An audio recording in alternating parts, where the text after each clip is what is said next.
Hey, good evening, everybody, and welcome back to Pop Go the Writers. Tonight we're going to be talking about the Falcon and the Winter Soldier, and we are joined by returning guests, Jim Beard Hello. and Paul Storrie. Jim, why don't you tell folks about yourself who didn't see you the first time you were here? All right. I am a writer, editor, and small press publisher. And mostly I write adventure fiction, although I've been doing nonfiction books about pop culture also. And I enjoy what I do. All right, and Paul, you've told a Captain America story once, haven't you? I did tell, sadly, only once, 6-pager. But hey, it was illustrated by a guy named David Lloyd, who a few people have heard of. So yeah, that name seems a little familiar. Yeah. My editor was like, so like David Lloyd looked at your story and he kind of liked it. Would you go with him drawing it? And I'm like, cover the phone. Sure. Yeah, that'd be okay. I mean, yeah, he's good. He actually has a very kind, almost. I mean, obviously he's got a David Lloyd style on Captain America, but it reminds me of sort of the Don Heck when he was drawing the kooky quartet phase, which was long before people started going, "Ew, Don Heck, I don't like his stuff." So, but it was really great, and he was. It was also like getting a lesson in collaborative storytelling. So, darn. So what year was that, Paul? Well, let's see. That was the 60th anniversary of Captain America, and they're doing the 80th anniversary of Captain America. So that must have been 2001. Okay.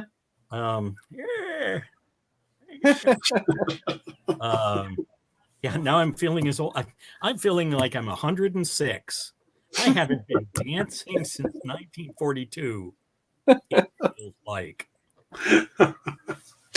All right. We are going to dive into the conversation. I'm going to lose this. Okay. I'm going to put on Steve Rogers.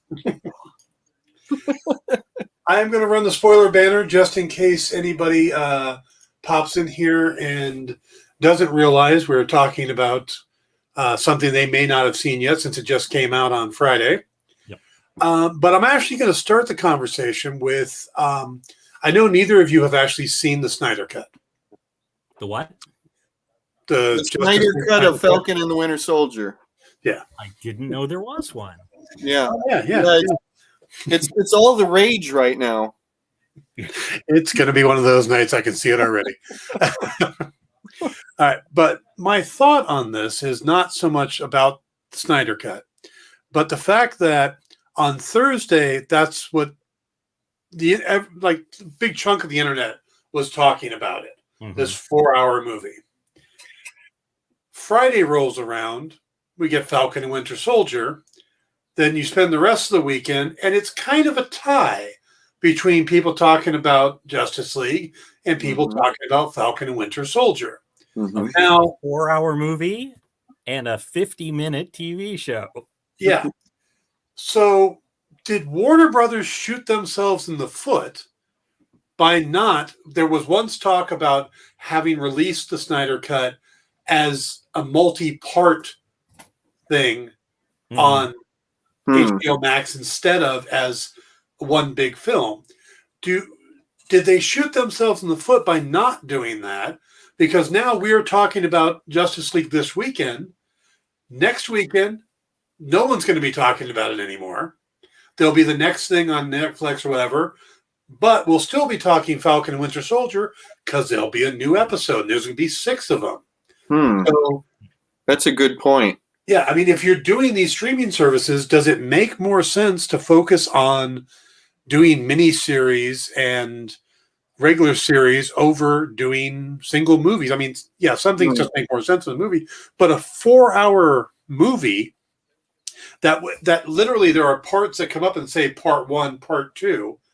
They could have broken it into 4 or 5 parts and had a month's worth of coverage of it. What do you guys think? I was thinking that that they just wanted to get it done and over with, but it also in some ways that they may have wanted to try to clobber, the opening of Falcon and Winter Soldier. But yeah, I don't know. I mean, if I was one of those suits and I understood that, then I'd be living in a different world than the one I'm living in now. See, I wonder though, because sometimes I just think, do they even? I know that movies shift stuff around, but I can almost see them just going like, "Oh, we've got this huge blockbuster that a bunch of fanboys have been clamoring for." He has to remember to do his hand gestures in a narrow window, and and then they probably just went, this just we'll be fine, and Yeah, they reckon without the number of people who went, I don't care. I don't, if you take that movie that came out, for me, I'm not, I whatever anybody likes, that's their thing. So long as it's legal and consensual.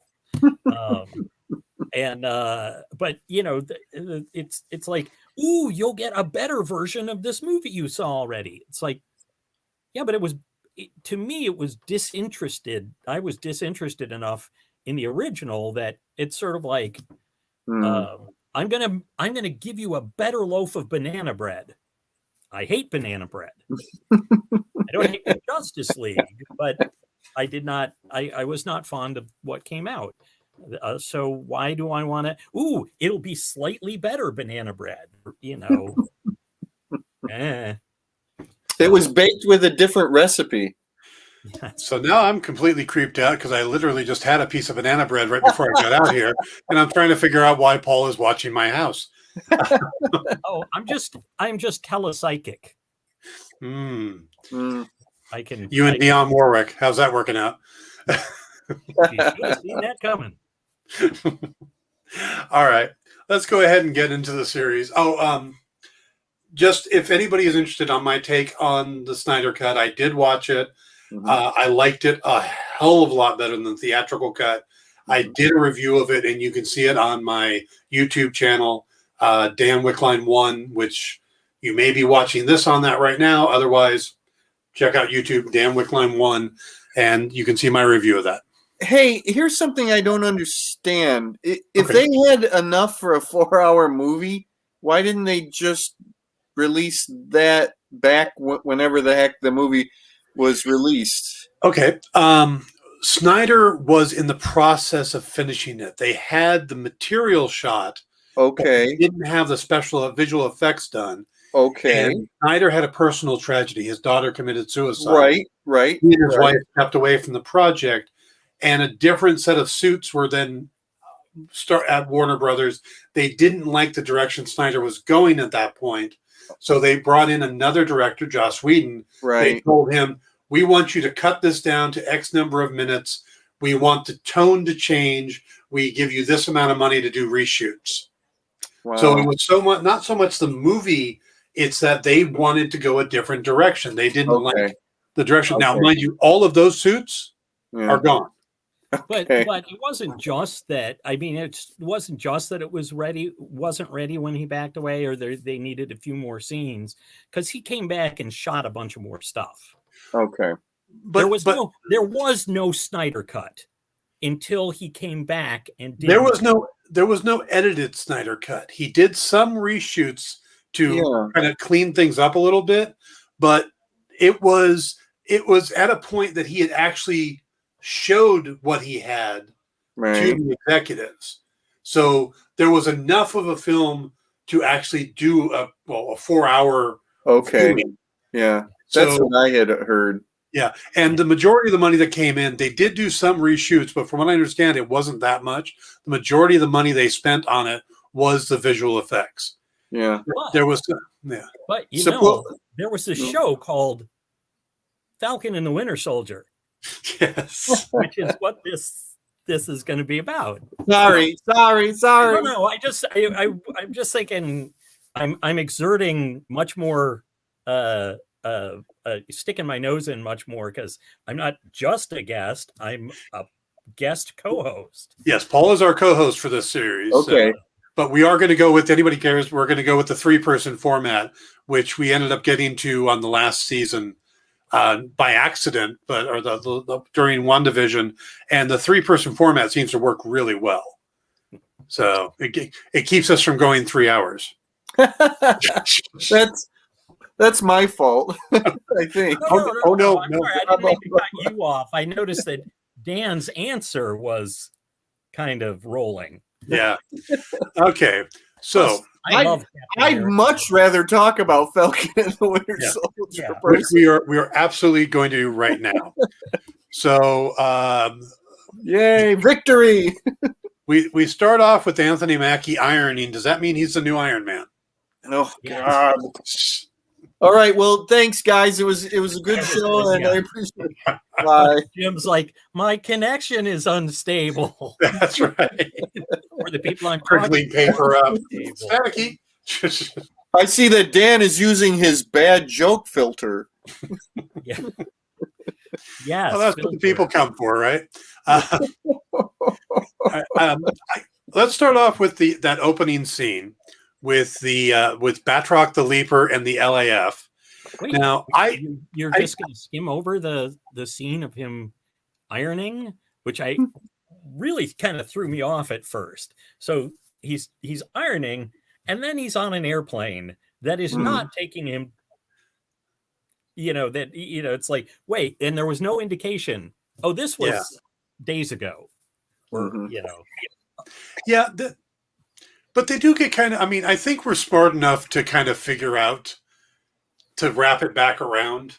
Yeah, in the midst of it, I was like, wait, where's he flying in a C-130? Sure. Yeah. And then I was like, oh, it's flashback. I gotcha. You mentioned the C-130, and I have to bring this up because of how crazy things with WandaVision got with all the speculation and stuff like that. Yeah, and everybody looking for Mephisto behind every rock.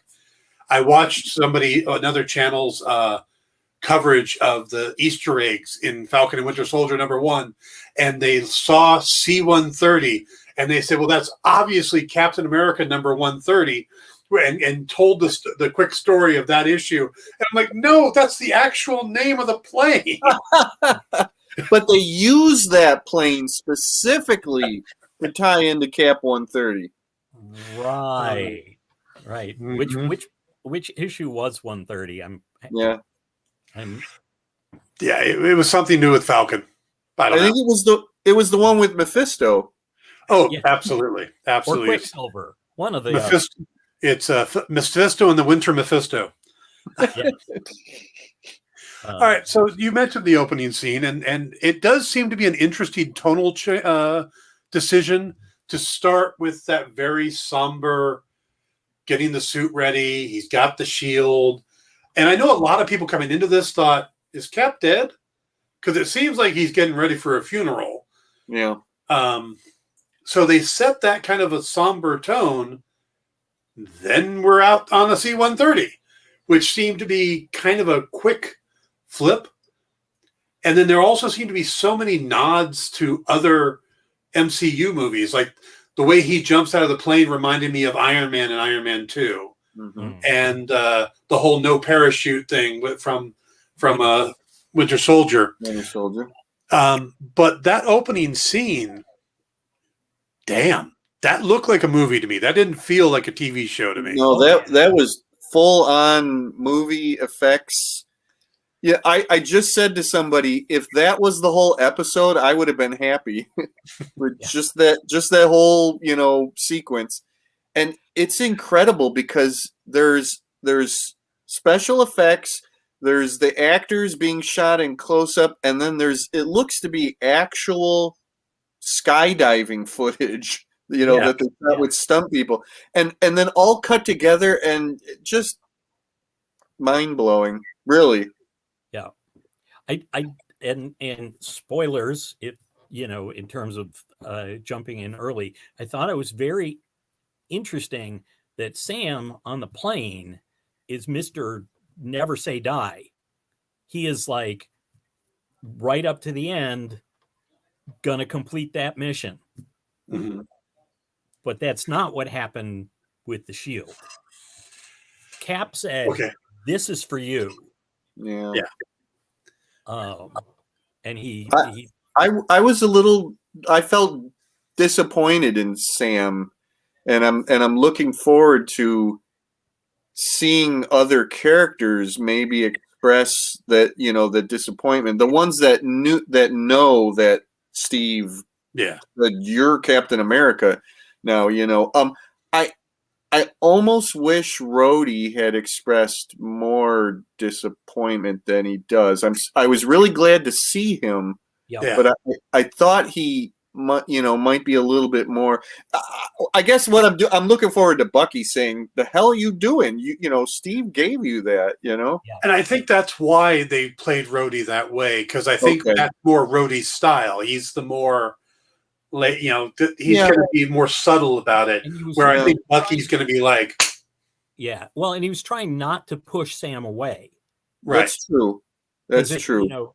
If you just come at him hard like that, he's just going to go, you know what? Yeah. I don't have to talk to you. I think Dan, you mentioned thing, that's almost like a universal thing. The harder Yeah. someone comes at you. you mentioned the thing about Steve, like a funeral.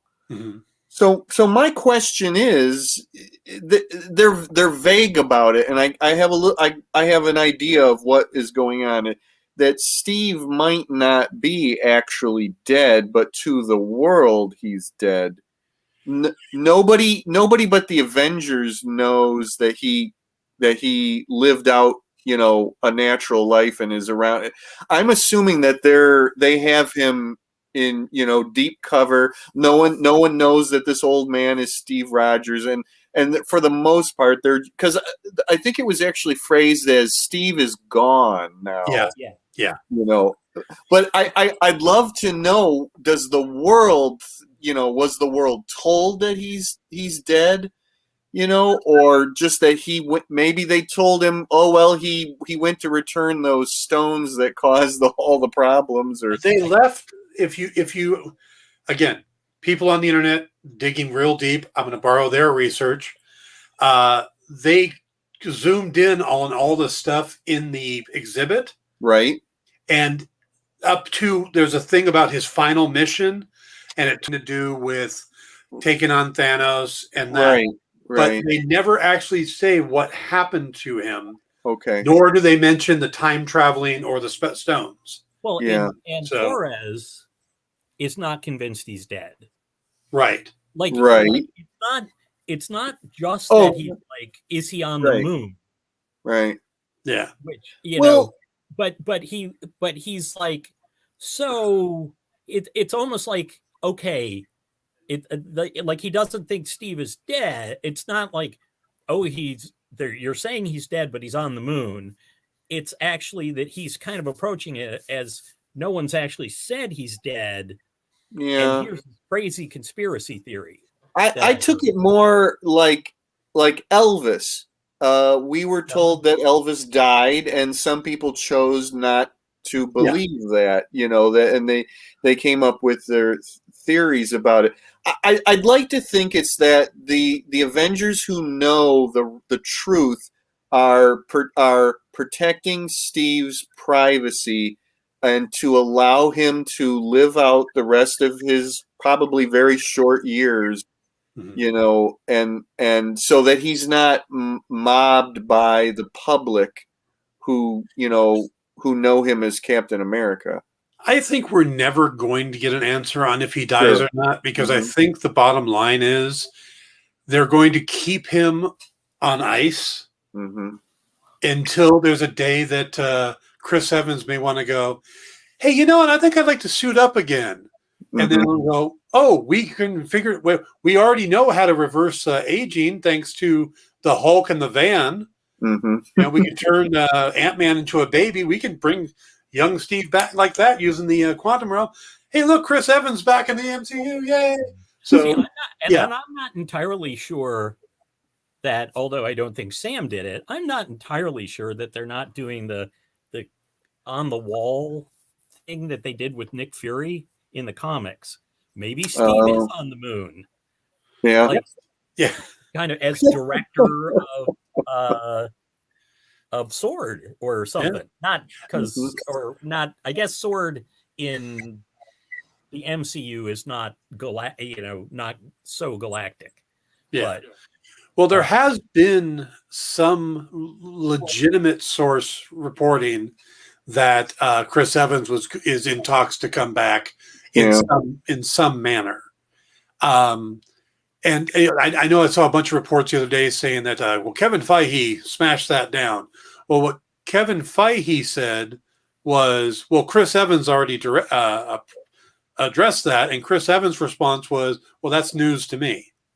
Mm-hmm. So at no point did anybody actually go, no, I'm not coming back. Right. And it was Deadline who was actually the source for the initial thing that he was in talks. And Deadline's kind of reputable. Mm-hmm. Normally, like Deadline's the one that came out and said Carl Lumley is going to be in Falcon and the Winter Soldier as Isaiah Bradley. Oh, right. Mm-hmm. And that's never been confirmed. But if you watch the closing credits and you see all that graffiti art, one of the images is Carl Lumley's face. Yeah. Right.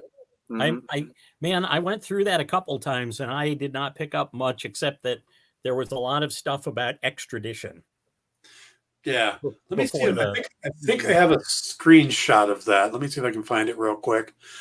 But did you guys realize that what's his name? Torres is actually a legacy character. Yep. Yeah. Uh-oh. Yeah. That went right over my head. I didn't know that he was. And then it was after that, I look up characters because I do the research and stuff for the shows. Mm-hmm. And it's like, oh yeah, he's the new Falcon. Yeah, it's really incredible. That seems to inform that Sam will end up being Captain America. And I think that's really fun. Torres needs a lot more work to get to that point, but I think that's really fun. It'll be interesting to see if somewhere within the next few episodes, if he gets a shot at wearing the pack, with the wings, and maybe not be so great at it, but I could almost see that happening. I'm also, he was talking about, Sam was talking about how every time Ops touches Red Wing, it gets glitchy. Yeah. But, like, now that the Air Force has seen Sam kicking butt in that is Carl Lumley. That is Carl Lumley, yep. Yep. And it says subject. Yeah, so and then its number is 07656. So the original Black Captain America. Yeah. But fun stuff. Really. That's I'll be really surprised though if the Air Force doesn't, like, Sam's was the last suit. It was experimental. His was the last suit. They absconded with it. But now that he's out there kicking butt and working for the Air Force doing this stuff, I can't see them not going like, well, maybe we need to revive this plan. True. Mm-hmm. So this is far from the original suit at this point. This is definitely Stark, man, because the original suit got destroyed in Winter Soldier. Yeah. Right. When I think it was Bucky tore the wing off. Yeah. Mm-hmm. And then threw him off the helicarrier. Yeah. It's amazing these guys don't seem to get along. I know. Yeah. What animosity would they have? Oh yeah, he threw him off a flying boat. Yeah. So. There is so much still to come in this. Bucky and Sam haven't been together yet. We haven't seen Sharon Carter. We haven't seen Zemo that we're aware of. Yeah. There's and what, we have 6 episodes total. Oh yeah. Yeah. What, there's some obviously good stuff still to come in this show. Now I'm curious if we're going to get Batroc anymore. because we got Batroc in the beginning, and Yeah. how he was used in the first time we saw him was as basically a ploy by Fury to get a reason for them to go on the Lemurian star. Yeah. I know that was the cover. That was the frame. Was that Fury put him on the Lemurian star? No, I thought that was he actually did it to get the information, to get Widow on there to get the information. I thought they just went, this is what he did. Well, he did that because he knew the information he needed was on there. I think Dan is right. If I remember correctly, yeah, I think that's right. It sounds the only right. person that I know that said that was Redford. I thought Widow kind of confirmed that. Well, when no, talking she had a second. She said she had her own mission. No, I meant later on afterwards when they were talking, when her and Cap were talking. Okay. After Fury was dead. Back and watch it. Darn. But yeah, I got a quick question. Anybody recognized? I'm sure I can look it up, but I specifically didn't because I thought it'd be fun to talk about. The actor who's playing the Flag Smasher. Uh-huh. Did anybody recognize him in the mask? Actually, I don't think he's the Flag Smasher. I think it's the redhead girl who's the Flag Smasher. Right. Yeah, but he's one of these super powered flags. Yeah, I believe that is Desmond Chiam. Okay, because he reminded me of, oh God, what was the guy's name who played the Russian in Agents of S.H.I.E.L.D., who the Hydra bot turned him into a super. Oh, him. Yeah. I don't know his name. Yeah, but him, right. Yeah. Yeah.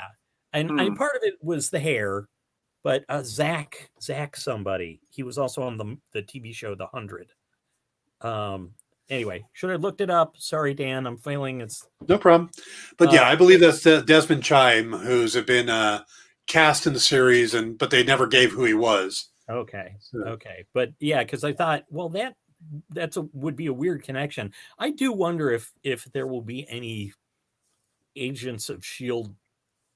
brush buys, since there was such a big crossover when Winter Soldier launched. Yeah.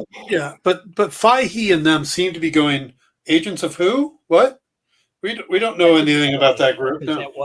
That was the other Marvel television. And that's sad because they kept up those connections, for quite a while. The Sif and the Asgardians and the what's his name actually went out to fight Thanos in at one point. Like he didn't actually get to, but I was gonna say Magneto, but you know who I mean. Graviton.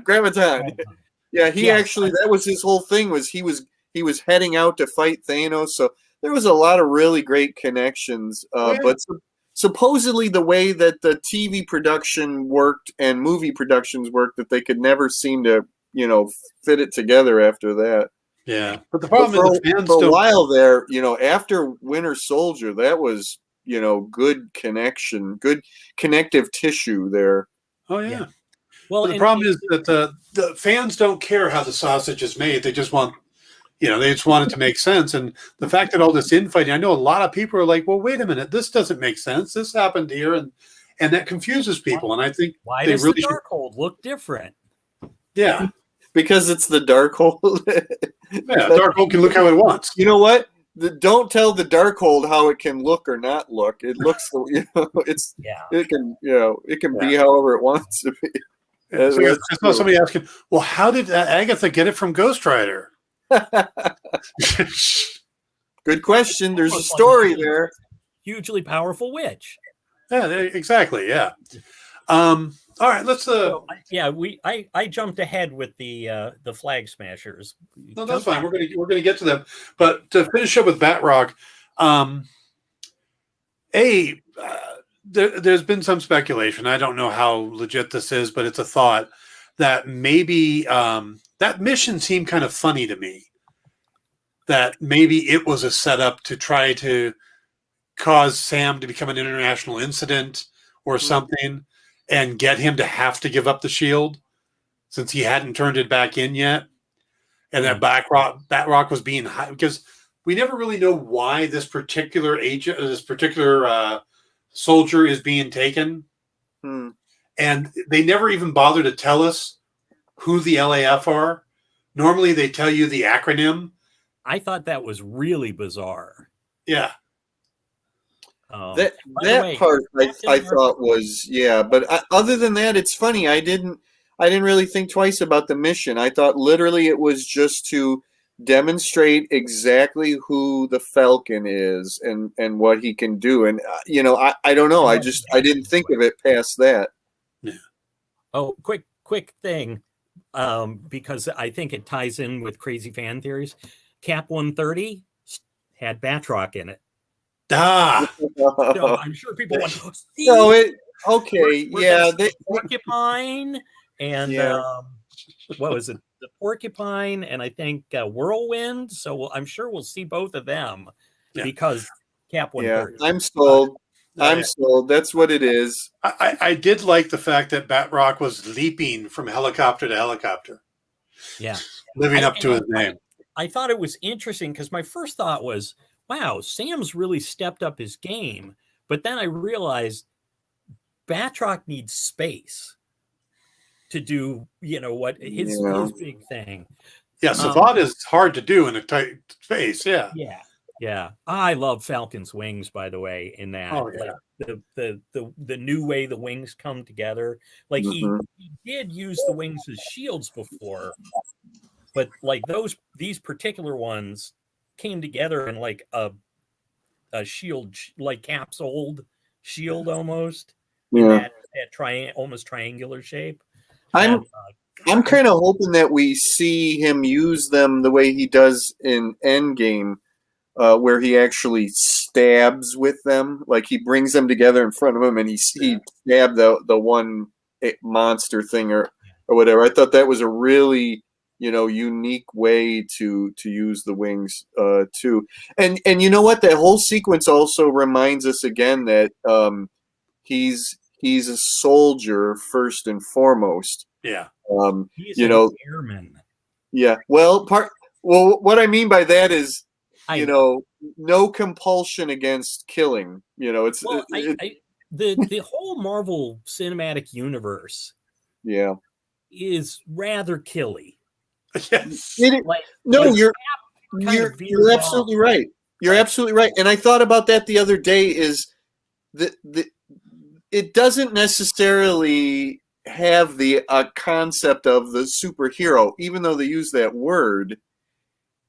Nobody except for maybe Spider-Man is a superhero like the way we think of it as putting on a costume, going out on patrol, fighting crime, and not trying to kill your opponents.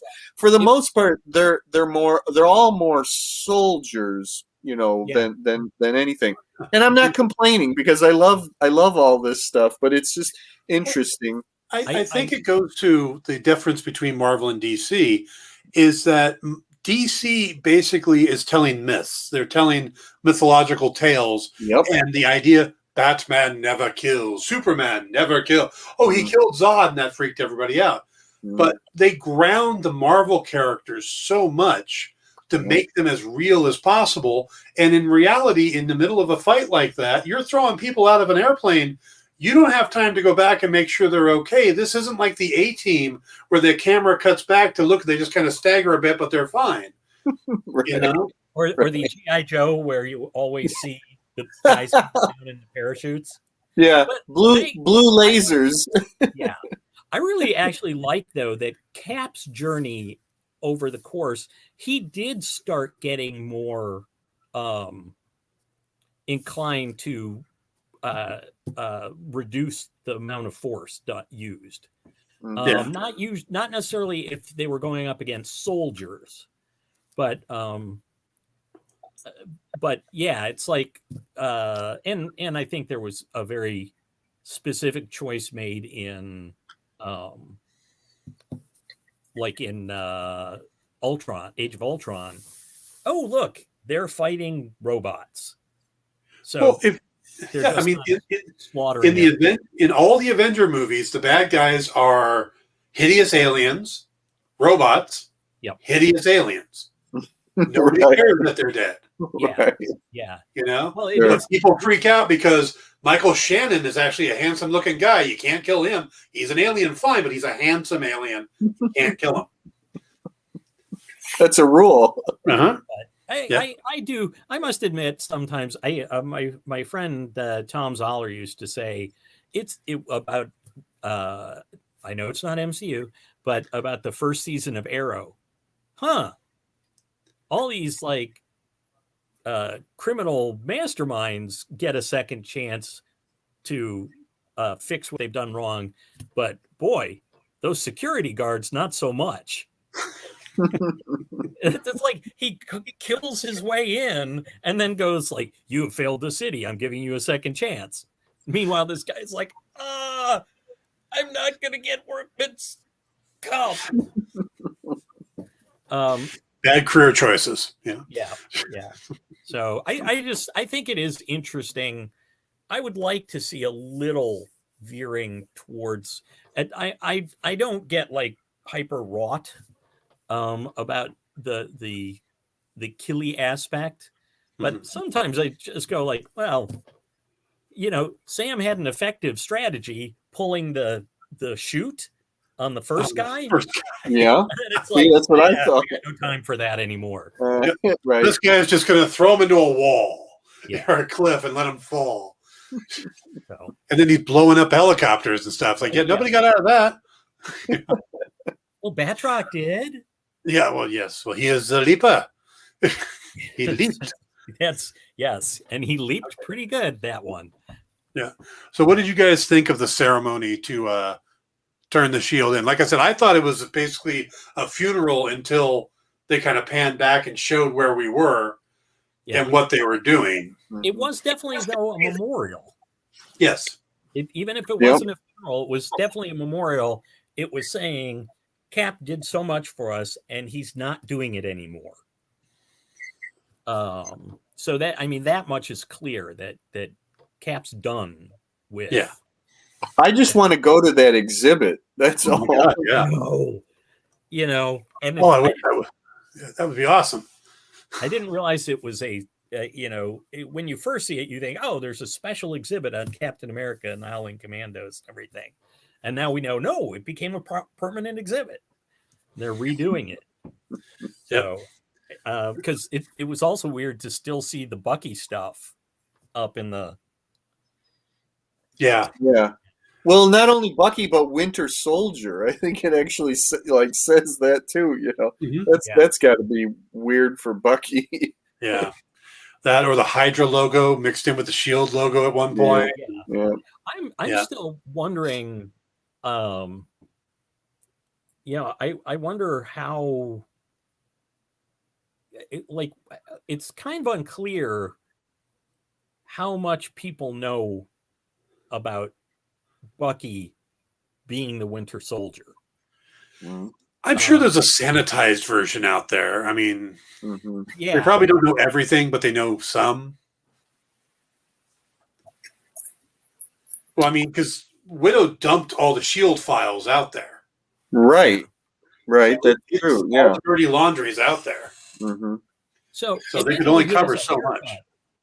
But I'm kind of interested in whether his older friend, who he doesn't know that Bucky had something to do with his son, but does he know Bucky is Bucky? Yeah, that's a good question.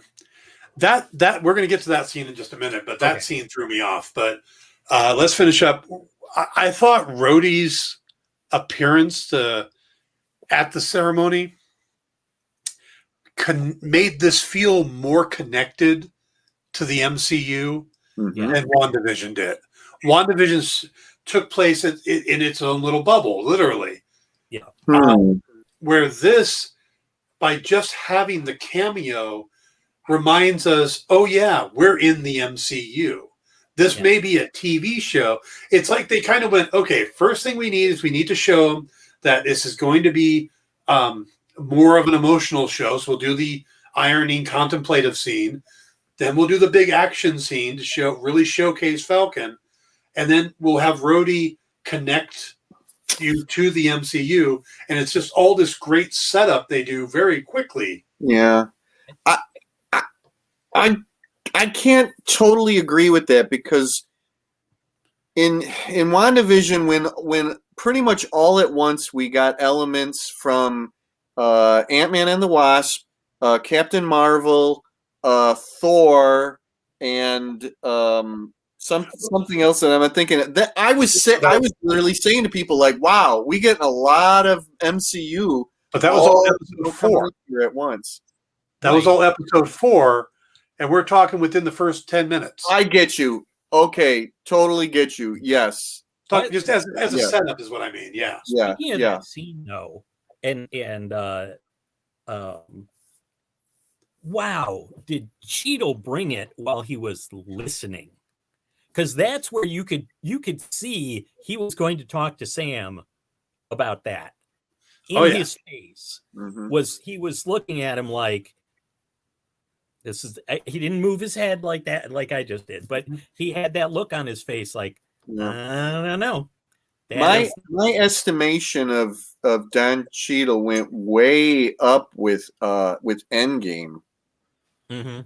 I mean, I always liked him in the movies to begin with, but he has so many wonderful things to do in Endgame, and that's why I was so excited to see him, in this, and in a perfectly sensible part and role. Of course he's going to be there. How could he not be there? Guys, right? Mm-hmm. And I love the there's not a huge relationship between him and Sam, but in Infinity War, there's kind of hints to it when they're at the big Wakanda battle, that they're kind of working together at that, or that they have each other's backs. And I really, really like that. So it's nice to see them and having a heart to heart, in this one. Yeah. And I'm hoping he comes back. Yeah. Oh yeah. I hope this is not it. I really, really hope that this is not it. And I would actually like to see him appear in Iron Man armor. Because Tony. Oh, yeah. Hey, I'm just glad he did. I'm just glad he didn't get the court martial that was promised to him in Endgame. All is forgiven, obviously. We might get Rhodey in Armor Wars in an actual Iron Man suit. Yeah, that would be something. Yep. Because that's going to be his show. Yep. Since there's no Tony Stark, it's going to be Rhodey's show to clean up the mess that's out there with the Iron Tech. But yeah. All right, we've so far talked about one half of the title characters. Bucky and that assassination scene. It took me about 2 seconds to realize, okay, this is a flashback. Mm-hmm. He's got the long hair. He's got the red star on the metal or the steel shoulder or arm. Mm-hmm. Well, it's the silver arm and not the black and gold arm. Yeah, it's not the vibranium arm. It's the steel arm. Yeah. Mm-hmm. But you had to feel sorry for that. What? That initial thing was like, wait, that's not the right arm. Why is his hair long? And it's one of those things where it's like, as soon as like, wow, that should have happened sooner. Yeah. But yeah. And we never really know why he's killing that particular guy. Why, maybe we'll find out, but it is kind of an interesting flashback to see that. And then, and the poor innocent guy just trying to open his door. I mean, I felt so bad for him. Yeah. And they did such a good job setting that up that when the reveal happens later, it's almost heartbreaking. Yeah. Oh, yeah. That is a good one. And Bucky has absolutely no respect for historical buildings. I'm very concerned about that wall that he busts through. I'm like, that's the way the dumb things that I think of when I watch this stuff. It's like, crap, they're going to have to repair that wall. He shoots. You think that hotel's on the list of places to make amends to? Yeah, I'm not a soldier anymore, but I did break your wall, so I'm going to fix it for you. The best little thing with the guy at his door is the close up of him trying to get the key in, because that's true. That's total truth. Because I would have been the same way, like, trying multiple times to get the key in the door and not even getting close to it. Yeah, well, that's the thing is he is now turned. You can, as he turns to look, that's when you see him, like, just moving farther and farther away from the keyhole, because they switch from just him kind of turning to look, and then he looks back. But yeah, he's just too much adrenaline, which is real. I've got a question for you guys about this making amends thing, if I can. Bucky was mind controlled, brainwashed, whatever you want to call it, and tortured for decades. And yet he has to go through, the government is treating him as if he did those things. No. They've pardoned him. Right. And the therapy is part of the pardon to make sure he doesn't go back to being the Winter Soldier. Okay. But the process he's going through is actually the process to deal with the guilt he feels. Okay. That part isn't court ordered. That's therapist ordered, because to go through the guilt to make amends, it's almost like the 12-step program of the amends. I think it was in Civil War. Steve was like, "It wasn't you, Buck," and he's like, "But I remember all of it." Yeah. Right. So this is them dealing with the guilt. He has to wait, and she decided this is the way to go. I like that he's doing his amends with his own particular style. Yes. Yes. But before we get to the therapy, which I thought was an amazing scene, the subtlety of him sleeping on the floor immediately called back to Winter Soldier, the conversation between Sam and Cap. You get back, and the bed feels like a marshmallow. Yes. And it's like that's the kind of subtle stuff they did in this episode. There are so many little connectors. Again, that's what this whole thing felt like. This is Captain America 4 in a way. This is the fourth Captain America movie. That's great. That's great. It is. It is actually. Yeah, totally. Yeah. And it's I think it helped, like, Steve and Sam having this same feeling. By the way, Uncle Sam and his sister. Yeah, Uncle Sam. But jumping back, but the idea that Bucky is having the exact same response is just like, that these guys really are kind of band of brothery, especially they're like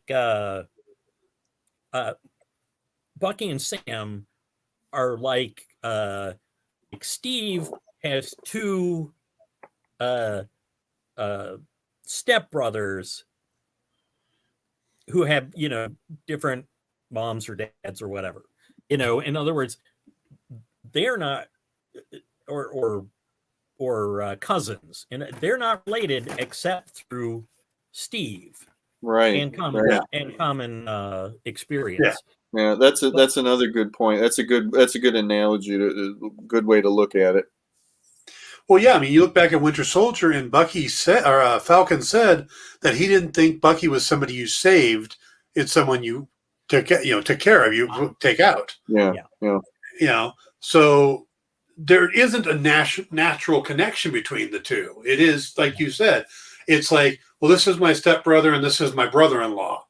They have no connection other than Steve. Yeah. So that therapy scene, though, the way it was filmed, was just like a masterclass in a lot of ways. The choice of the forest background behind him, yet he's centered so lowly in the frame, like he's not even part of it, and he's doesn't fit in. And then the real extreme close-ups, which they didn't do on anything else. It was just the way they filmed that scene. The one shot from like here, Yeah, down on him was just so intense. yeah. And then his attitude with his almost bouncing back at the, that's rather passive aggressive. The Notebook, and why are I you? love that line. Yeah. So, Well, and it's almost like he got stuck into therapy, and of course, Bucky knows therapy is purely from Freud, right? Right. So, I mean, as far as psychoanalytics or whatever, he's not going to know much. So I get the feeling that Bucky, as soon as they said, you got to do therapy, started going through books to try and be able to like push back. yeah. I'm so glad that they're not brushing aside the fact that he is over 100 years old. That he is like Cap, a man out of time. Yeah. And I hope they get a little bit more of that fitting into the modern world kind of thing, since we don't get that with Steve anymore, that to see it. But yeah, I mean 2 mentions of how old he is, that's really great. Yeah. I loved I haven't been dancing since 1943, it feels like. Yes. Which makes me think that Yuri doesn't know that he's Winter Soldier. I doubt it. I truly doubt it. Bucky doesn't know that Yuri knows. I know. True. And it could be, it would not surprise me if there's a scene where like Yuri somehow gets killed by somebody, and as he's dying, he goes, I know, and I have already forgiven you. That type, that feels like that type of character. Yeah. But, very interesting. Yeah. I did think that the how old are you anyway? 106. Yeah. Oh yeah. I love the fact that when we first meet Bucky, he was the ladies' man. Right. And now we're at a point where an older guy is getting him a date because he's so out of touch of everything about himself. Well, plus, even though he partially lived through the intervening years, unlike Steve. So he had touchstones to keep up with things. But you got to, the Winter Soldier did not go out on dates. Right. So. Well, they were deadly dates. But he's just like, I run still single, run into it every once in a while. I'll start talking to a woman and then realize, oh, she's way too young for me, because in my head, it's just adult.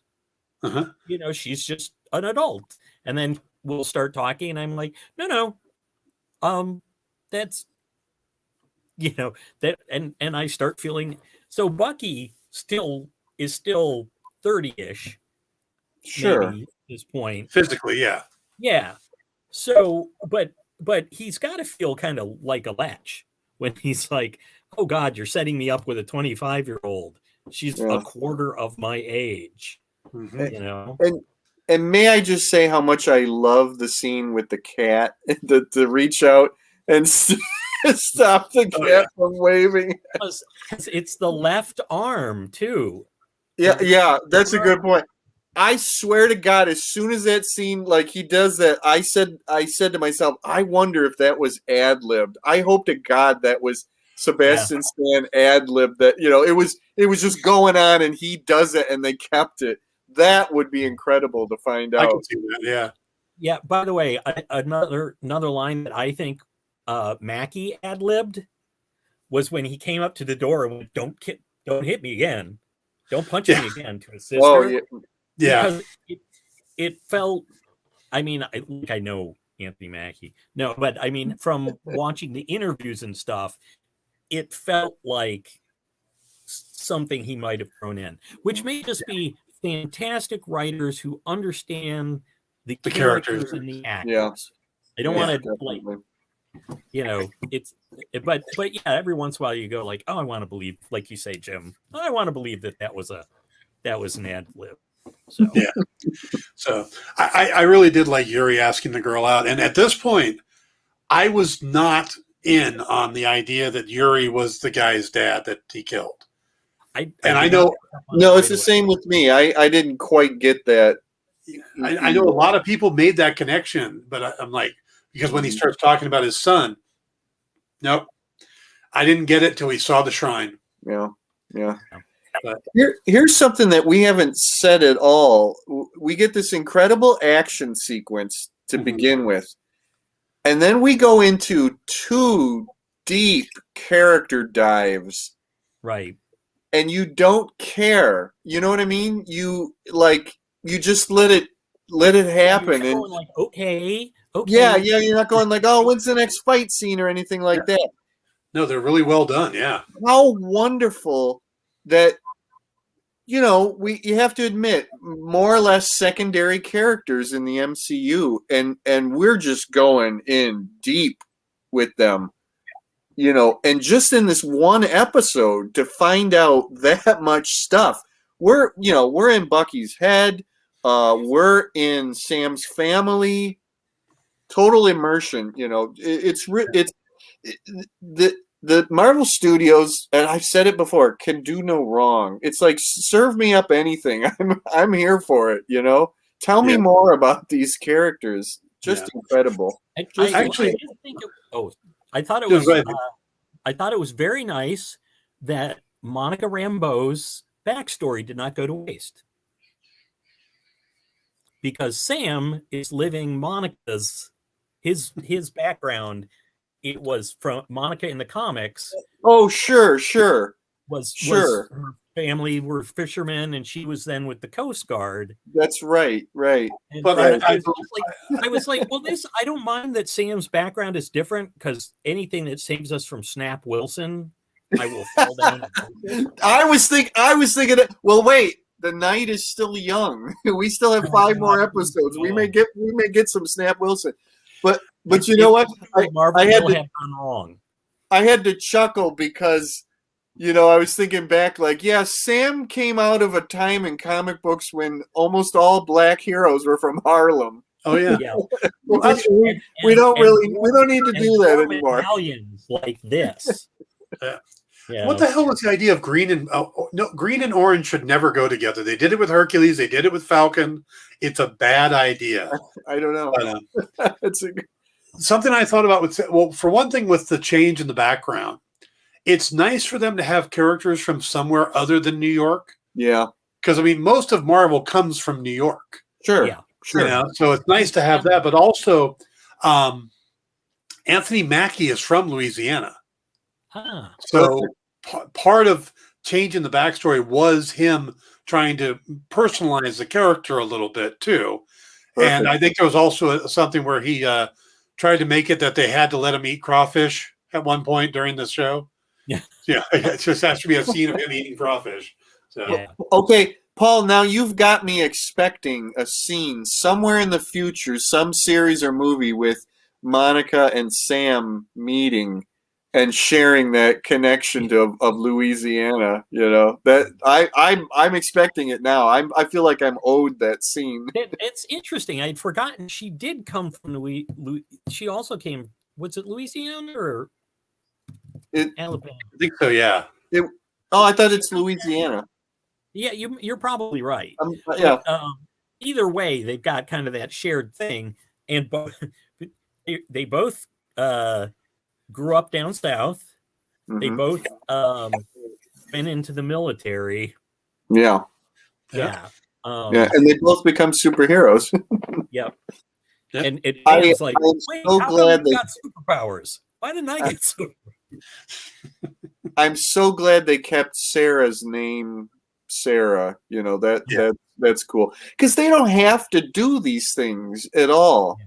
And that's the beauty of Marvel Studios. They don't have to worry about what the brother or sister or uncle's name is of one of the characters, but they do it and they carry through, and it's wonderful. Yeah, the parents the same way. The names on the boat are his character names in the comic.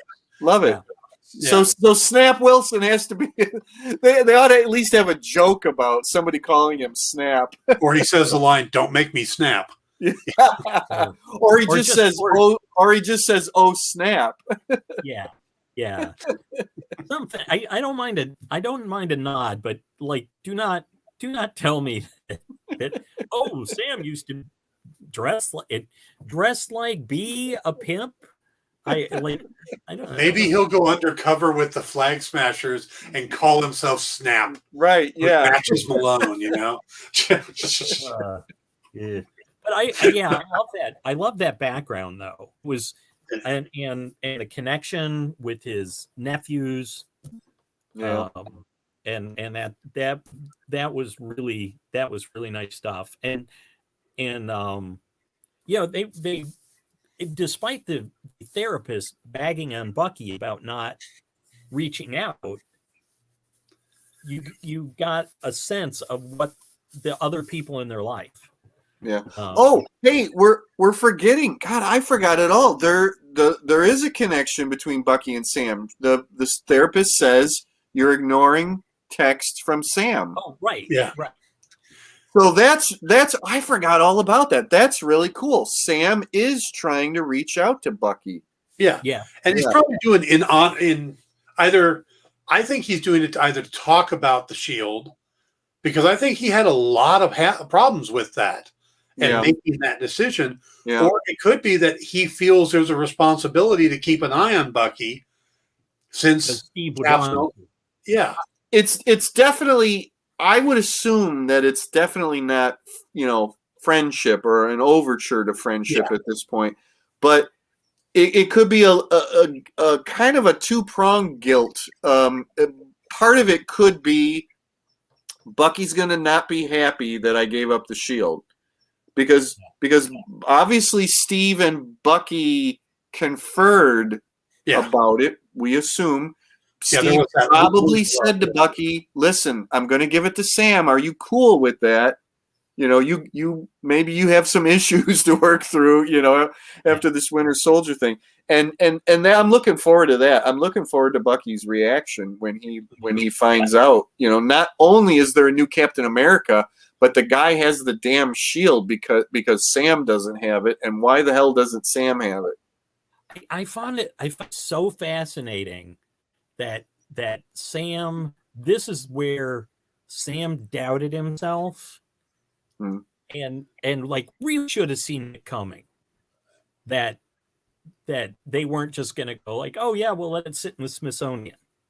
As soon as the guy said you did the right thing, it's like I think it was just too overwhelming. The idea, like, I can't be Steve. Well, he idolized Steve. So the idea of trying to fill Steve's shoes would be too much for anybody, I think, where the government doesn't care. They just throw another guy in the suit. Yeah. And obviously that guy doesn't care. Yes. Damn Kurt Russell's kid. Oh, is that who that is? Yeah, that's Wyatt Russell. Yeah. Okay. Let's remember there are bad guys in this too. What? So we got young Torres going to check out the Flag Smashers. And I like how they're kind of setting them up as a modern day thing with the whole flash mob cover of a bank robbery. Right. And the guy coming out, and I don't know how much this is going, but I did a prediction video earlier. Yeah. And I didn't predict mutants or Fantastic Four or Mephisto. I was saying that I think this is going to be really based on the Captain America run from about 324 or 323 through 350, where you had John Walker come in and you have the Flag Smasher as well. But also you have the Power Broker, who's the one that gives Walker his ability and creates all these wrestlers Yeah, the ultimate power. but through their process. And what I'm thinking, and my prediction was that this was going to be a super soldier serum type thing that he was making, that he's the one that gave it to the power broker, or Dr. Malice is going to be the one that gave it to John Walker, and he's supplying the black market, and that's where the Flag Smashers are getting theirs. And there's going to be those like roid rage side effects. Mm-hmm. And that so the power broker is going to be a big part of it. And I thought, okay, this is my wild ass theory. Well, also looking through the final credits, the name Power Broker is put up there. Oh, I missed that. Well, What I I did didn't see that. the vial. Yeah, A super the soldier. vial. Yeah. Also, Torres gets his power when he becomes a Falcon, Mhm. because he has actual bird-like powers Mm-hmm. in the comics from Carl Mullis, Dr. Mullis, Ah. who's the one that gave was the Whispering with the Power Is Broker. that in the real comics or is that in the Ultimate Comics? No, that's in the real comics. That's when Falcon real. became Captain America. Yeah. How do you see Zemo coming into this, and when do you see Zemo coming into this? Can I jump? Yeah. I think Zemo gets into it because I think it connects to the program that his dad was in, the one that they stopped in Civil War. Hmm. And he recognizes that this is tied in, and that, you know, he doesn't like superheroes to begin with, and then it's like, oh, and I lost my dad because they were trying to make more super soldiers. Yeah. So I think that that's where that's going to come in, is he'll get into it because he thinks the super Flag Smashers, for want of a better term, need to be stopped. Mm-hmm. And everybody else, according So to how him. does Adhesive X figure into this? I I guess don't think that one's coming around. Damn, they come pitched it, on. the idea just didn't stick. Oh. All right. How do I cut Paul off again? Hang on. Well, that one was worthy of Dan. Oh, yeah. There's a reason Dan and I get along. Yes. That's right. I can see it. I think Zemo is probably going to have to. I think Zemo may have helped create the Flag Smashers, but isn't part of them now. Yeah. Or maybe one of his protege along the way. Could Zemo be the power broker, though, in this? Could be. He Could be, but I think he's going to be working with them to track down the black market. I think that's the reason they go to Madripoor is they're going to be looking for this black market super soldier serum. And I think Zemo's the one that has to guide them because he knows the underground there that they wouldn't. Yeah. It'd be interesting to find out how Zemo got out from the oh, right. Yeah. Was it CIA? I thought it was the UN that had him. UN, right. Well, who was what's his name working for? Martin Goodman. Bilbo Baggins. Yeah. He was working for the CIA, but Ross. But of course, there's also the World Security Council. So there's probably UN, but we have a 5-year jump, and that was the other thing I was going to bring up. Talk about another nice, MCU connection. The blip is not being ignored. The Flag Smashers are supposedly around because they liked things better during the blip. Right. I kind of thought that after Spider-Man: Far From Home that they were just going to keep kind of just forgetting about the whole blip thing, but it's very much a part of this, obviously. So it becomes very clear that basically because Sam said 6 months ago, I think, billions of people came back. It's like WandaVision, Far From Home, Winter Soldier, Falcon, other way. WandaVision, right. Falcon, Winter Soldier, then Spider-Man Far From Home. Spider-Man Far From Home was 8 months, where Oh, Falcon very 6 close. months. Yeah. So they're Yeah, close. Sam says he's been working with the Air Force for 6 months, if I remember correctly. So they're close, but yeah. Doesn't it not seem weird that the bank guy is like, well, what have you been doing the last 5 years? When billions of people literally disappeared and were gone for 5 years. We would think that, but I have a feeling with the history of banks and African American people, nobody thought that was weird. Everybody went, yep, that's exactly how it would happen. Yeah, Yeah.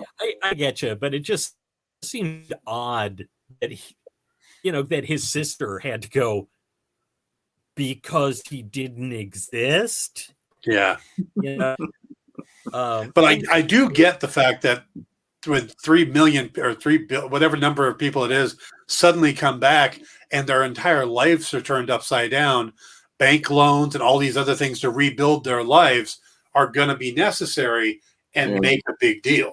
Yeah. Yeah. Well, and the thing is, too, how did the banks not, like as Torres said, it wasn't better during the blip.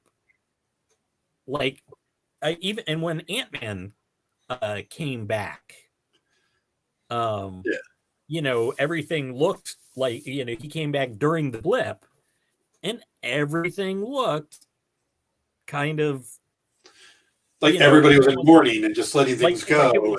Like just a step or two from The Walking Dead.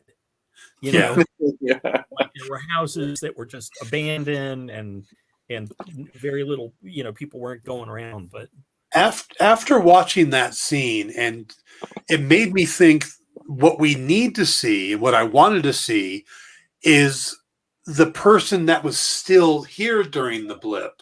Yeah. And what happened with the part of their, and then I realized we're going to get that or we should get that with Hawkeye, because Hawkeye's entire family got blipped away and he was here. So when the Hawkeye series comes up, if they don't spend a big chunk of time on that, then I don't know what, I mean, they're spending all this time on that. That's what I want to see. I want to see, because Hawkeye was broken when his family was gone, became Ronin. That's the story now I wanted. We were seeing it from the people coming back and having to deal with it. Now I want to see from the person who was here. Right. Yeah. Right. I'll be curious to see if young Hawkeye also lived through the blip. Kate Bishop. Yeah. If she was also around, and whether she during the blip started fighting crime. Like was took up because Hawkeye wasn't Hawkeye anymore. He was Ronin. Yeah. Or what if his whole story takes place, that series, during the blip? I was almost going to say that maybe we will get, just like you say, one of these series will be, a blip series. Yeah.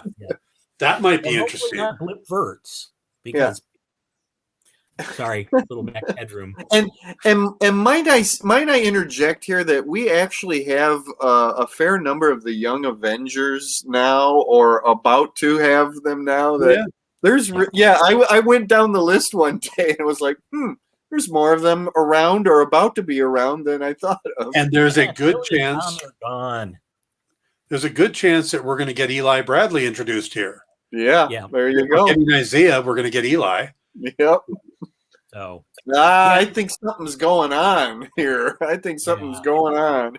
Yeah. Well, I gotta say, the MCU has done such a better job of sifting through the characters' backgrounds in the comics to find good things, elements to use in the movies. Whereas, for example, the DCU, DCCU, I guess, Extended Universe, they call it. Yeah, DCEU. Like, they don't feel like most of the characters. Wonder Woman was an exception. And Aquaman to a certain point, although, the brawny, I kind of hang out in fishing villages guy is not a version I've seen. But mostly, like, Batman didn't really feel like Batman. Superman didn't really feel like Superman. I don't know what the Flash is.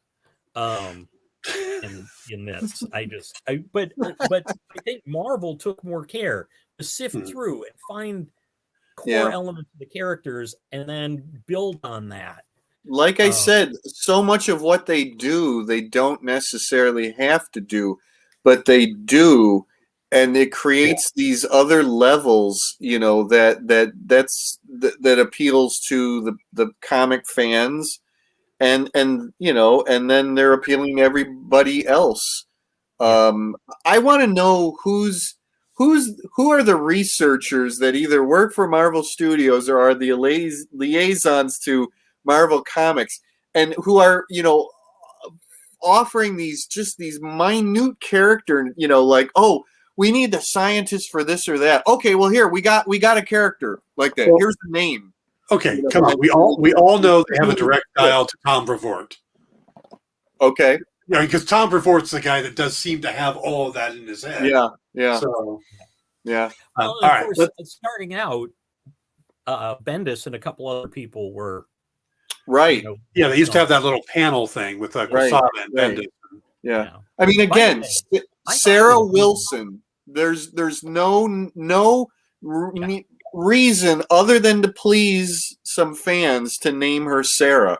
She could have been named anything, So we missed the scene where Steve and Sam are arguing about something and went, oh, my mother's name is Sarah too. I'm feeling a lot of DC hate coming out of you, Paul. A lot of DC hate. I never got past Man of Steel. That was it for me. I was done after Man of Steel. I haven't seen anything since then. Wonder Woman's worth seeing, the first one. Second I've one. heard. Yes. Yeah, avoid the second one. Okay. The more I thought about it, like I sort of like was in for the ride, and then was like, the more I thought about it, the more I went, Here, you want to know what's good and respectful to the comic books? Stargirl. Oh yeah. Yes. But you were saying though about the Young Avengers. Now I do think it. Well, of course, Cassie is thanks to Jump, the blip, and the time lapse and everything. And they've recast her. We're gonna get a new Cassie in the next Ant-Man movie. Yeah. Okay. Yeah. But even in Avengers Endgame, was it Endgame or Infinity War? No, it was Endgame. Where she showed up. He came back and it was like, wait. Same thing with Sam though. Like I went away, they were babies. I came back, they're young little men. Yep. 5 years is a long time. Yep. Okay, let's get back on it. We the date, which by the way, I love the idea of Battleship and beer for a first date. Yeah, I think that is great. I think movies are the worst first date ever because you sit there in a dark theater watching other people talk. So Battleship and Battleship and beer is a great first date. But movies are okay if you've known each other a long time. Yeah. But right. Yeah, but for getting to know you, no. Yeah. But the reveal when he takes off and he gets to the house and we see that shrine, that just hit me. That was because I really thought, well, Yuri must have been like an old war buddy that he knew and he reconnected with or something, And then to see that, I'm like, oh, God, Buck, the one person that looked like you had a friend, and he's not. He's just another amend to make. Yeah. That was heartbreaking. Well, and I think because he has become, he was a friend. Right.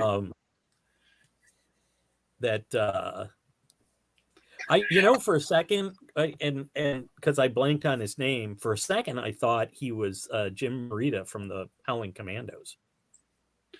Oh, Jim Morita is the grandfather of the principal at Peter Parker's school. Oh, okay. Right. But of course, but of course, Jim Morita, I realized almost immediately, hey, I'm from Fresno. Yeah. So there's no reason for him to be in, because Bucky was definitely in New York, wasn't he? Yes. Yeah. Yeah. No, I think he was in Washington. Oh, he might have been in DC. That's right. Yeah, Well, or at least yeah. Yeah. But I just thought it was kind of funny that it was like, my first thought was, oh, I got to tie it in with the MCU. And then it turns out, oh, no, this isn't an old friend. Yeah. This is So grievous. The guy he meets in the alley named Unique. What the hell was that? I love that, just because he says it's like Monique, but with a U or Unique. It's like, you already said your name is Unique. It was just such a. It'll be interesting. I'll be interested to see if that character returns and has something more, to do with, like, he ends up supporting Bucky's pal. I think that's our blip series. It'll be Unique. We'll get his own series. Yuri and Unique. Living through the book. Yeah. It's solid gold.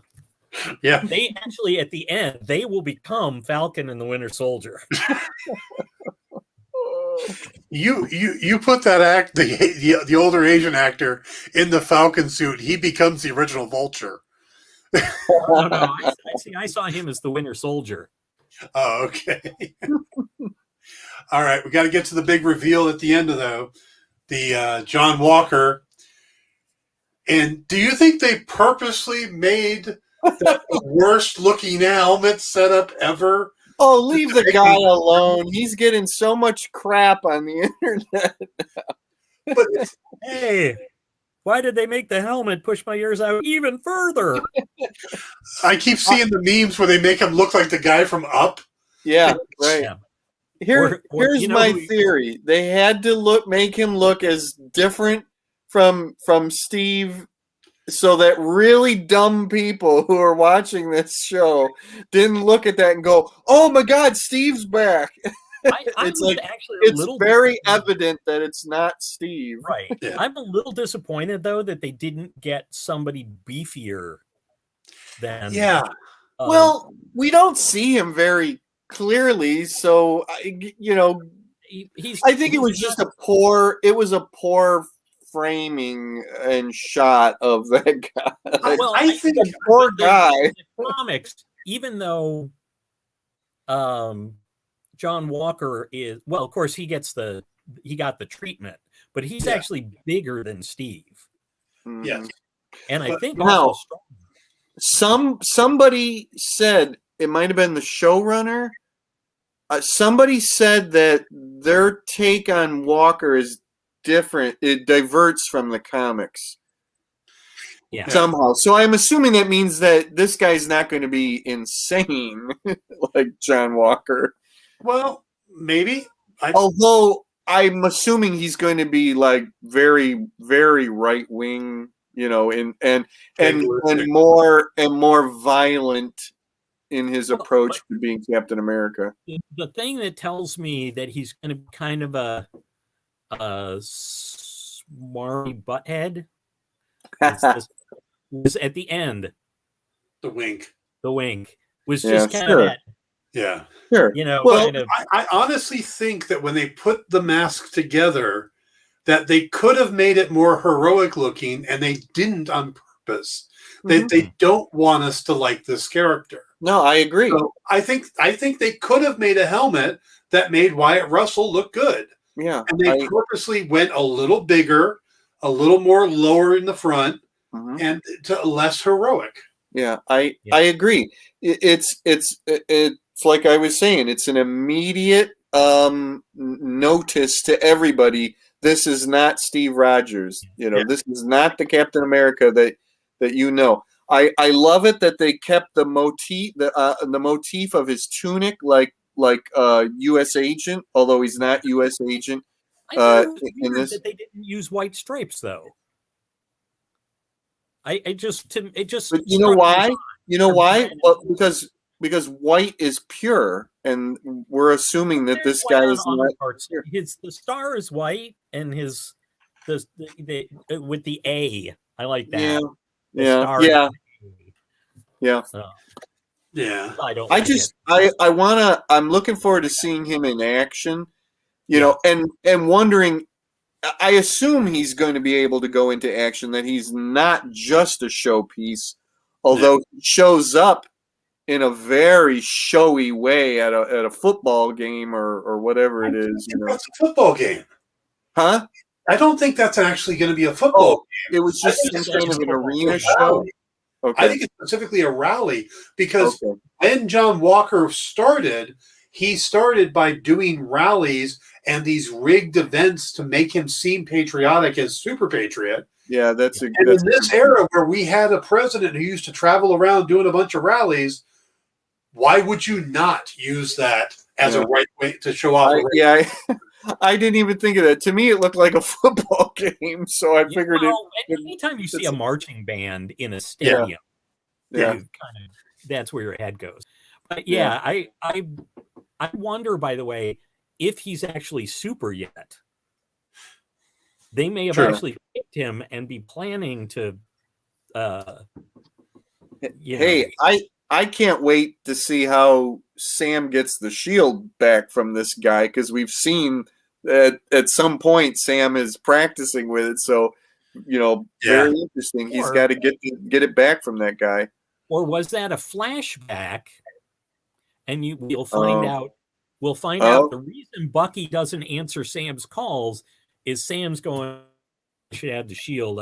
I think I'm going to give it donate it to the Smithsonian. And Bucky's like, but we do see them talking about partners, being partners, and so I want to see the two of them kick John Walker's backside and take the shield. This poor guy, we've seen him for 2 seconds, and we already hate him. Yeah, we can't see how he looks, and we all love his parents. The Vision Quest storyline in West Coast Avengers, which is when U.S. Agent joined. So I have a very fresh hatred for John Walker. When he tells Vision to get some clothes on. But we all love Kurt Russell. We all love Goldie Hawn, but we all are happy to hate on their kid. So, no, I don't hate the actor. I know, but it's going to be kind of. I don't know what his ears are like normally. All I know is that in that helmet, they shove them very far forward. Yeah, they did not do him any favors, and I think that was on purpose. They did not. Yeah. So the closing credits, like I said, were filled with little things like the serum, the power broker word, the Carl Lumley. Yeah. So I kept trying. The one thing that I don't like about DVRs and streaming versus a DVD or a Blu-ray is you can't go like click frame by frame, because those things, I'm just like, I want to go. It must be possible because there are a lot of people online doing frame by frame shots of these things. And trust me, I don't do half the research because it's already out there. Right. Rich Johnson did this great article breaking down the special thanks that happened in the closing credits, and which related to which characters, and how this Daniel Acuna and Nick Spencer are in the special thanks. Well, they're in there because they created Joaquin Torres. Right. So it's like I appreciate that kind of work, because like I don't do that anymore. Yeah. Good for Rich. Hey, have we even mentioned Sharon at all in this whole thing? There's a whole nother part of this that we haven't seen yet. Where is she? We haven't seen Sharon. We haven't seen Zemo. Yeah. I mean, this is like the definition of slow burn. Yep. Well, although it's only been 50 minutes. Yeah. Right. Yeah. I mean, it's funny is that people will get upset because it's not 2-hour movie, but it's not supposed to be a 2-hour movie. Where if you were watching a regular TV series, you'd still get about the same amount of time with commercials. That's right. It's exactly that. Yep. So. All right. So this is the fun part. This is the thoughts and predictions, where I've been kind of laying mine out how I think it's all tied to the Power Broker and how there's going to be another super soldier serum. We're probably going to see Thunderbolt Ross at some point in this. I think this is all going to tie together. Abomination. He's being saved for She-Hulk.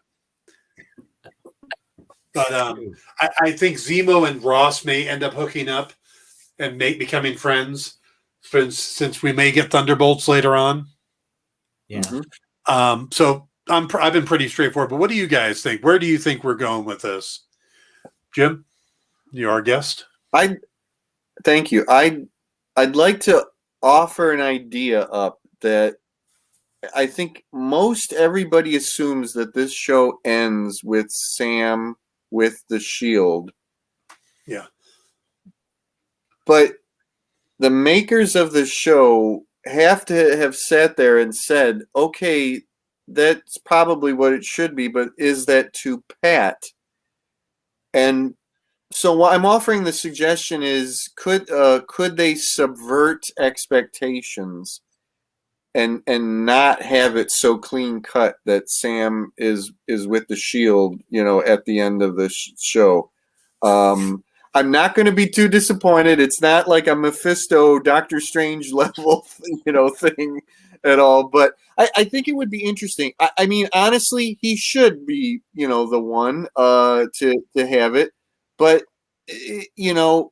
could it end up with it goes back into the museum? Yeah. I'm sorry I cut you off there. No, it's great. So, and then I'm wondering. I almost hesitate to say this. Sharon's going to come into this show, and I'm wondering if they're going to play around with any sort of romantic tension between her and any other, character in this. And that's not me suggesting that just because you have a female character, there has to be some sort of romance thing. But Steve is gone. She's, sort of missed that boat, right there. So it would be very interesting to see if there's any attraction between her and Sam, or even Bucky for that matter. So, well, she is into older men. Yeah. There you go. I could see her and Bucky, and there's been some, I don't know, rumors that of something like that, of Sharon and Bucky. So, and there's always that chance Bucky ends up with the shield at the end of this. Yeah, that was what I was going to say. They could just follow the comics and or they both could do a timeshare on it. He gets weekends, he gets it twice. Yeah. Or they're both Captains America. And I want this whole thing to end up with Zemo getting the mask stuck to his face. But how would that happen? I don't know. I don't write the show. No. It could happen in many different ways. Maybe Paste Pot Pete will show up. No. Adhesive X, but they'll just give it some kind of new name or whatever, but it'll still be an Adhesive X. It's a new thing that Red Wing has. It's a little solvent that that Peter Parker made that they added to it, and but I would also like to see it. Of course, Zemo didn't have the mask stuck to his face. It's that his dad had the mask stuck to his face. Zemo burned his face. I thought eventually the son had it stuck also. Am I wrong about that? The son was disfigured. Yeah, that's right. Okay, but for some reason I thought that he had gotten it stuck somehow on his face too. They're not going to permanently cover Daniel Bruhl's face. I know, that's what I was thinking too. Oh well. All right, forget that one. So my last suggestion is: will we see? And this is probably not. Will we see Chris Evans at some point? At the very end, maybe. If Steve is still alive, wouldn't he have something to say about this to somebody? Doesn't that make you feel like Steve isn't alive? That Sam, when he specifically gave the shield to Sam, that Sam gave the shield away. It makes it feel that means within 6 months he died. Yeah. You know? And with the Silver Soldier Serum, he should still be living.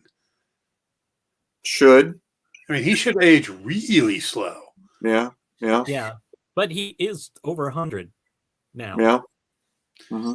Yeah. So I mean it but Sam certainly treated it like Steve was gone, because I think if Steve was not gone, Sam would have gone like, man, this is too much. Like, because Sam, I think, would talk to Steve if Steve cared.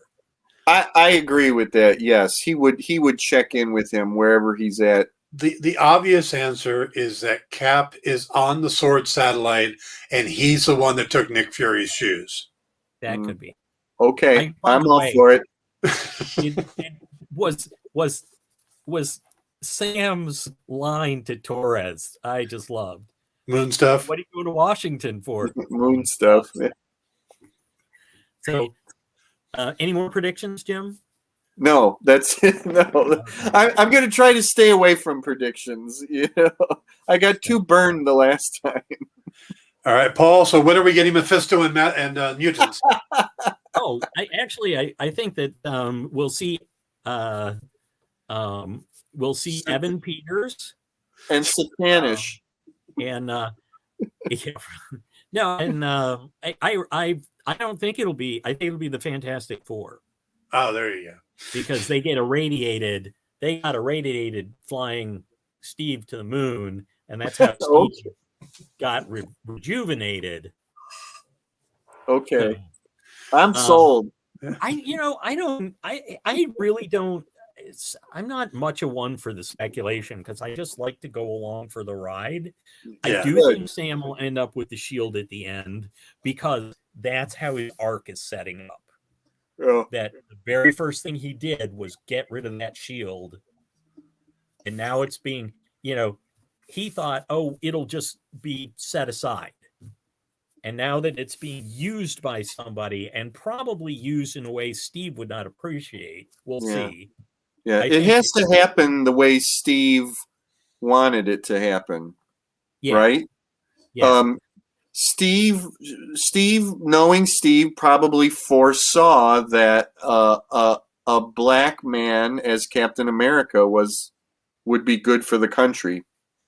That was the other thing, and I think Rhodey was trying to get at that as well. Why didn't you take up the mantle? Because I mean that, and out the movie, that would be pretty awesome to see, in the situation we're living in right now. But I do think Sam will get the shield. Do you think he'll have a whole new outfit? We'll get the Falcon Captain America hybrid outfit. Boy, I would love to see Sam in an outfit that, I mean, like this one looks kind of like a superhero suit. Why it's gray? I guess the idea is, like, we didn't want to go with the white shoulders because, maybe he's. Well, blood gets on the outfits and stuff, and it's hard to clean. And well, I love the way it looks. I mean, it's about as close as we're probably going to get to a superhero outfit, and at least it has red on the wings. Yeah. That's important. So I'm a little disappointed that Red Wing is the bot, but I'll live. Yeah, I think that I think that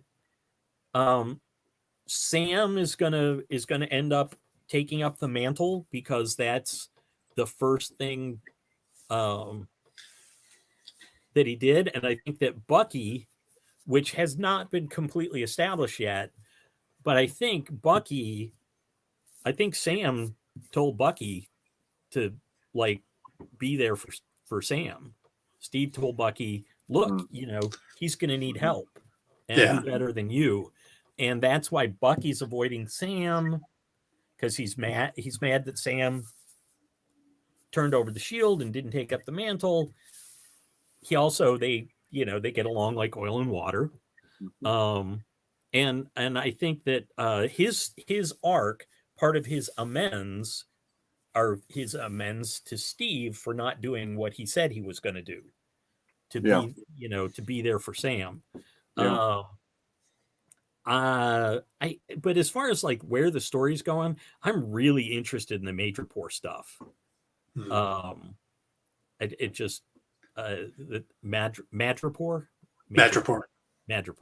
I'm really interested in seeing how that plays out and which characters we might see in there from because boy, what was it?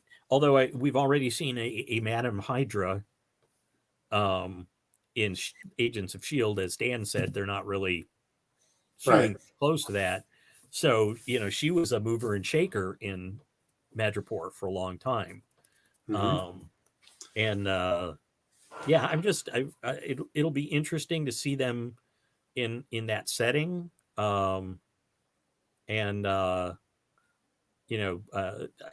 It's sort of, I think it's, it's more or less Hong Kong and Macau with the numbers filed off. It's like threw them together, filed off the numbers. I don't know. I don't have a lot of predictions other than we may learn that Steve is not actually gone. Because they made such a big deal out of, but again, as you say, it might be the Elvis phenomenon. And I wonder if we might see Sam in the Captain America outfit and Bucky carrying the shield. Because frankly, Sam's already got shields. Yeah. He doesn't, his wings pretty much almost as good. So, or maybe they'll just make Torres Captain America. Okay. Or Sharon Carter. Sharon Carter will be Captain America. Yeah. Sharon Carter, Captain America, with her hair sticking out like Batgirl's. Yeah. Out the back of the cowl. Yep, absolutely. That's it. Yeah. Now, at the end, they'll all be wearing star-spangled suits. Maybe Sharon will become American Dream. There you go. God. The daughter of Captain America. Because Steve's her uncle now, right? Yeah. Right. Yeah. Right. Yeah. Had to make things awkward as he and let's go. Hey, Peggy, let's go visit your niece. like Sam's not going to give Bucky crap if he starts hooking up with Sharon. Dude, that's Steve's girl. What are you doing? Sure. Yeah. Sure. And I'm waiting for people to be like, but Bucky's supposed to be with Black Widow. Yes, but she's not around for that. So yeah, she's kind of maybe he'll end up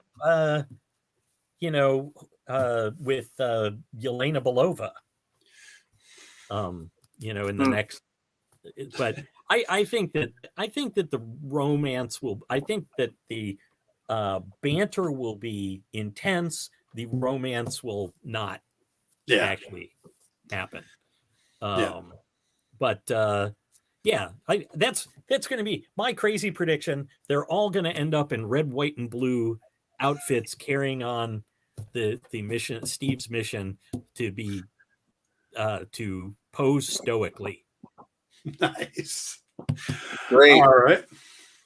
All right, guys. I think we're going to wrap it up at that point, which is a good thing to edit on. The image of all these characters dressed up in red, white, and blue, like the musical episode of the Brady Bunch. Keep on, keep on. So, thank you to everybody for tuning in. Thank you, Jim, for joining us. Thanks for having me back. Yeah. Paul will be back with me next week, and we will welcome two people next week.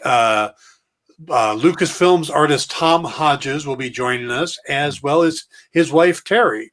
So we'll have our first married couple. But Jim, do you want to? I'm throwing in my additional thanks. Okay, Jim, do you want to plug where people can find you? Oh, sure.